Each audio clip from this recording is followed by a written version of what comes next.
अच्छा, मैं डॉक्टर साहब एक चीज पूछना चाहता हूँ, ऐसे में जब बलोचिस्तान एक बड़ा बर्निंग इशू हो चुका है, ऐसे में पख्तूनख्वा मिली अवामी पार्टी के सरबराह महमूद खान अचकज़ई साहब का एक मुतालबा आता है कि जी बलोचिस्तान में पख्तूनों की मुश्तमिल आबादी पर एक नया सूबा बनाया जाए।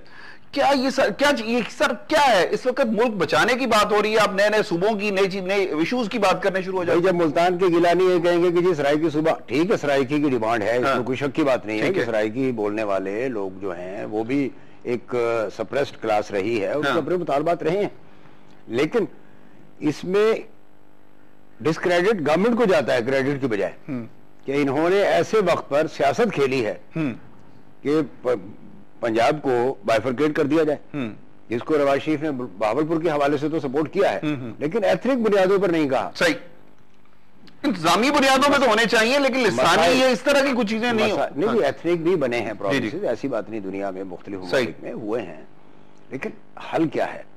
हल के लिए मैं फिर अर्ज करता हूं कि पहले तो कॉन्फिडेंस जिन हजरात पर है पाकिस्तान में, खा वो रिटायर्ड जनरल्स हों, सियासतदान हों, ब्यूरोक्रेट हों पुराने जो वतन का दर्द रखते हैं, ऐसी बात नहीं कि सभी गैर मुहिब वतन है, ना बलोच गैर मुहिब वतन है, ना पंजाबी है, ना पठान है, ना यहाँ पे कराची का रहने वाला है, सिद्धी फॉर दैट मैटर, सब वतन के लिए सुलग रहे हैं ना सर। अगर बलोचिस्तान सुलग रहा है तो मैं समझता हूँ कि नींद तो कराची वालों को या लाहौर वालों को भी नहीं आती होगी, बेशक इस दुख में सब शरीक हैं। सही, लेकिन सोल्यूशन के लिए हमें एक्स्ट्रा लेंथ पर जाना पड़ेगा, सियासत को हटाना पड़ेगा। सही, यानी सियासत करें लेकिन सियासत के गेंस के लिए ना करें। ठीक, डॉक्टर साहब यहाँ पर लेंगे एक छोटा सा ब्रेक, और ब्रेक के बाद जब वापस आएंगे तो फिर हम कोशिश करेंगे कि हमारा राब्ता और या मकबूल जान साहब से हो सके, जो बलोचिस्तान में बहुत अरसा तक तैनात रहे हैं और उन्होंने बलोचिस्तान के मामलात और हालात पर बड़ी गहरी नजर है। हमारे साथ रहिएगा। वेलकम बैक नाज़रीन, आप देख रहे हैं जवाब हम लेंगे मियां तारिक के साथ। नाज़रीन कराम, आज बलोचिस्तान मसले का हल क्या है, इस सुलगता हुआ बर्निंग इशू जो है बलोचिस्तान का, इसका हल क्या होगा?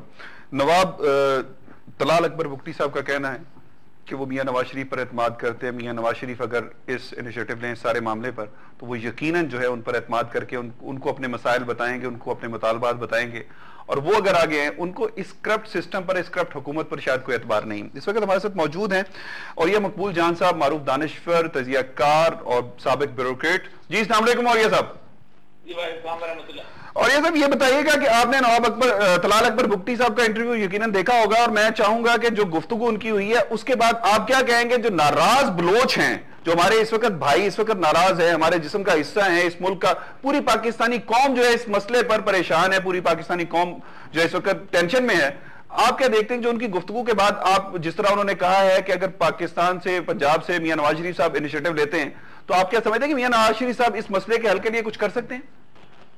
मेरा ख्याल है कि मियां नवाज शरीफ अकेले तो नहीं, लेकिन बहुत सारे लोग मिलकर, अगर एक तलाल अकबर बुगटी का मतलब नहीं है ना, तलाल अकबर बुगटी तो सिर्फ अपने बुगटी सेक्ट की नुमाइंदगी करते हैं। जी जी। लेकिन असल मसला तो ये है कि बलोच लीडरशिप के हाथ में भी मामला उस वक्त तक नहीं रह गया। जी जी। और जो यूथ है वो बहुत अजीबोगरीब किस्म की सूरत हाल पड़ गई है। दूसरी बात यह है कि बलूचिस्तान के अंदर छोटे छोटे ग्रोह बन चुके हुए हैं जो इंसर्जेंसी करते हैं और उनमें क्रिमिनल एलिमेंट बहुत आगे दाखिल हो चुका हुआ है। अच्छा। अब सूरत हाल इस वक्त ये है कि या तो आपको एक तो जनरल एमनेस्टी देनी पड़ेगी इन सारे लोगों को, ठीक है, और जनरल एमनेस्टी के बाद इस वक्त जो गवर्नमेंट बलूचिस्तान की है उसने बेसिकली कॉम्प्रोस जमातों ने हिस्सा नहीं लिया था, तो नॉन रिप्रेजेंटेटिव गवर्नमेंट है, आपको एक कलेक्टिव सी गवर्नमेंट बनानी पड़ेगी जो इन सारे लोगों को हल करे, इसमें सारे रिप्रेजेंटेटिव मौजूद हो, और फिर उनके साथ एक नया इमरानी माहौल के साथ नेगोशिएट करना पड़ेगा। तो ये है बड़ा टेस्ट ऑफ सिलसिला, सिंपल नेगोशिएशन थे, और इन चार लोगों से मिलकर यह मसला हल नहीं होने वाला, ये पूरी की पूरी आपको बलोच कौम को सेटिस्फाई करना। अच्छा, मुझे बताइएगा कि मगसी रहे हैं वहां हुकूमत में, फिर मैंगल रहे हैं हुकूमत में, बुगटी रहे हैं हुकूमतों में, सारे ये बलूचिस्तान के लोग ही रहे हैं हुकूमतों में, फिर क्या वजह है कि बलूचिस्तान के मसाइल हल क्यों नहीं हो सके? बलूचिस्तान के मसाइल इसलिए हल नहीं हो सकते और हो सकते रहे कि बुनियादी तौर पर 1991 तक तो आपने बलूचिस्तान का बजट जो था फेडरल गवर्नमेंट कंट्रोल करती थी। 91 में पहला एनएफसी अवार्ड आया है जिसमें बलूचिस्तान का बजट जो था वो सरप्लस था, और वैसे डेफिसिट बजट था वहां पर, और आप अंदाजा करें कि हमने बजट बनाया था तो 6.2 बिलियन रुपीज था, ये 2 अरब रुपया, और उसमें जो डेवलपमेंट बजट था, तरक्याती बजट था, वो 1.3 अरब रुपया, फैसलाबाद की म्युनिसिपैलिटी से भी कम था। अच्छा। तो आपने कभी रिसोर्सेज के हिसाब से, उस हिसाब से आपने तो उनको बिल्कुल फर्क छोड़ दिया, आप वहां पर रहे, ठीक है, आपने सिंपल एक देखे ना गैप थी है उनकी, ठीक है, वो गैस पूरे पाकिस्तान को इस्तेमाल करती है, वो तो अलग बात है। और ये सब मैं देखें, ये सारे मसाइल जो है पाकिस्तान के अवाम जानते हैं, आप भी जानते हैं, जो दानिश्वर है हमारे वो भी जानते हैं। क्या वजह है कि हम माजी को दफन करके, अगर हमने ये जो आगाज हकूक बलोचिस्तान के नाम पर वहां के अवाम को जो है वो किया है, उनके साथ ज्यादती की है हमारे हुकूमतों ने, क्या ये हो नहीं सकता कि हम असल मसाइल जो है आगाज हकूक, उनको हकूक जो है वो बाकायदा दे दिए जाएं? देखिए, पहली बात तो यह है कि मतलब असल मसला यह है कि उनके साथ सबसे बड़ा मसला यह है कि बलोच बेसिकली इज्जत नफ्स मांगता है। ठीक है, बलोच के यहाँ ये मसला नहीं है कि उसको पैसे से, वरना अंग्रेज ने बहुत तरक्की की थी वहाँ, जी जी, और बहुत अमन भी था अंग्रेज के जमाने में वहाँ पर, लेकिन मसला यह है कि उसके बावजूद भी अंग्रेज के खिलाफ खड़े हुए थे। बलोचों के यहाँ मसला बिल्कुल और है। और सबसे बात है, आप यहाँ पर रोज जो है वो कोई मसला होता है किसी किस्म का, तो आप फौरन टायर जलाते हैं, सड़कों पर लेकर आते हैं। बलोचों का मामला यह है कि बलोच बनाए तौर पर जब भी आपस में लड़ाई होती है तो बंदूक उठाते हैं।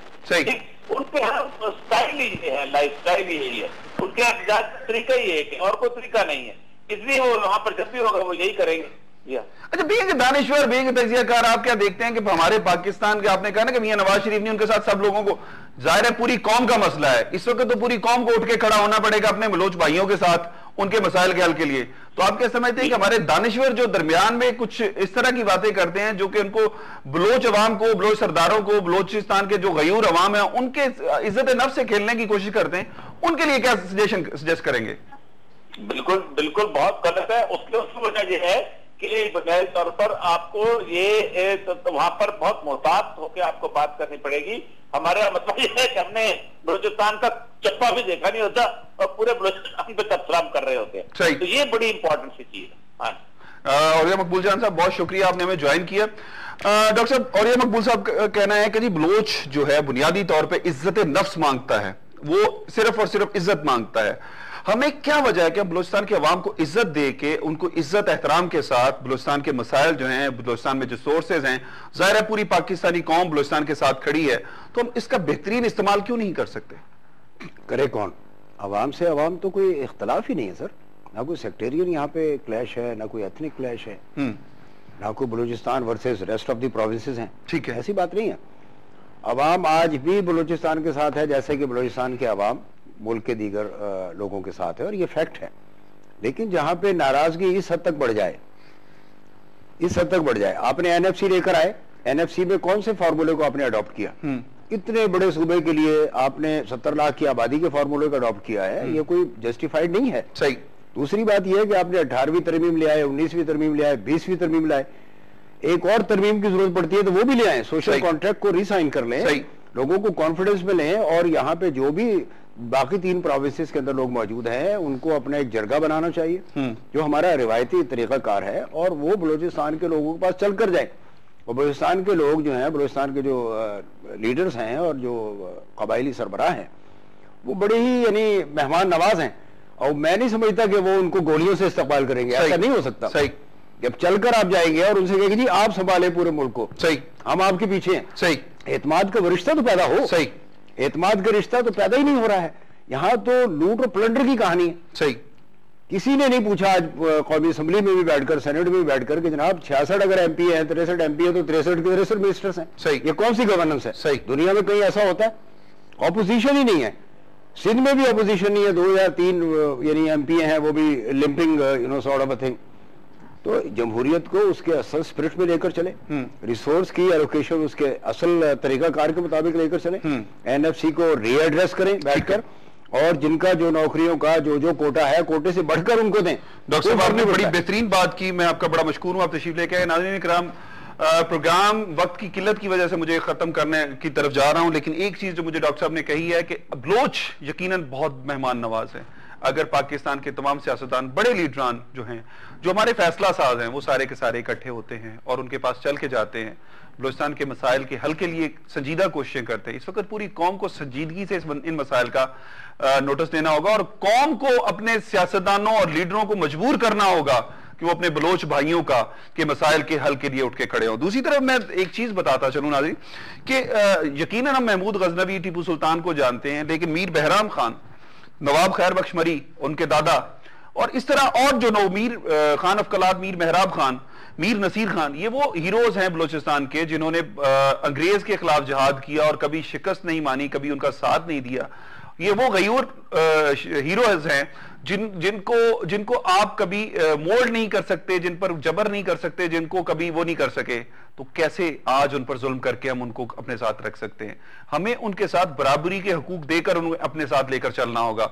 आज हमारे तमाम लीडरों को, हमारी तमाम कौम को जो है इस पर सोचना होगा कि हमारे जो बलोच गयूर अवाम हैं, हमारे भाई हैं, वो हमारे जिस्म का हिस्सा है, हमें उनको अपने साथ लेकर चलना होगा। और उसके लिए अगर हमें उनके पास जाना पड़ता है, उनके जायज या जो भी मुतालबात हैं वो मानने पड़ते हैं, तो यकीनन ये पाकिस्तान के इत्तेहाद के लिए, पाकिस्तान के रोशन मुस्तकबिल के लिए बहुत जरूरी और बहुत अहम है। इसके साथ ही अपने मेजबान मियां तारिक को इजाजत दीजिए। अल्लाह निगहबान। पाकिस्तान जिंदाबाद।